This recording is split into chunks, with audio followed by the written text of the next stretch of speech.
ஒரு ஏழை செருப்பு தைக்கிறவர் 20 வருஷமா கொஞ்சம் கொஞ்சமா காசு சேர்த்து தன்னோட ஹஜ் பயணத்துக்காக ரெடியானார்.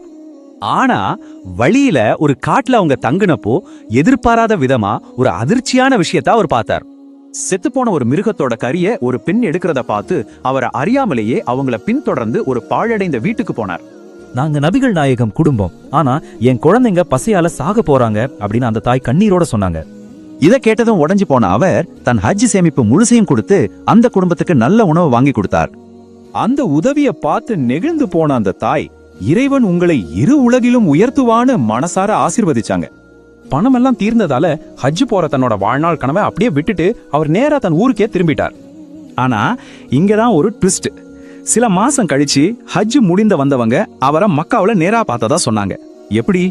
ஊர் மக்களோ அவர் இங்கதான் இருந்தாருன்னு சொல்றாங்க, ஆனா ஹாஜிகளோ அவர் அங்க பார்த்ததா சத்தியம் செஞ்சாங்க. என்ன நடக்குதுங்க? அப்போதான் அவர் உண்மையை உடைச்சாரு. அந்த குழந்தைங்களை சாக விட்டுட்டு நான் என்ன முகத்தோட இறைவனை பார்க்க போறேன்னு கேட்டார். சடங்குகளை விட பசியோட இருக்கிறவங்களுக்கு உணவு கொடுக்கிற மனிதநேயத்தையே இறைவன் பெரிதா நினைக்கிறாருன்னு இது நமக்கு புரிய வைக்குது. அவரோட தூய்மையான எண்ணமும் மத்தவங்களுக்காக செஞ்ச மிகப்பெரிய தியாகமும் இறைவனால முழுமையா ஏத்துக்கொள்ளப்பட்டுச்சு. அதுக்கு பரிசும் கிடைச்சது.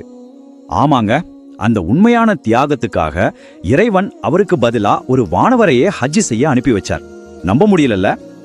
இப்போ சொல்லுங்க, நம்மளோட வழிபாடுகள் நம்ம சுத்தி நடக்கிற உண்மையான கஷ்டங்களை மறைக்கிறதா? இத கண்டிப்பா நாம யோசிச்சே ஆகணும்.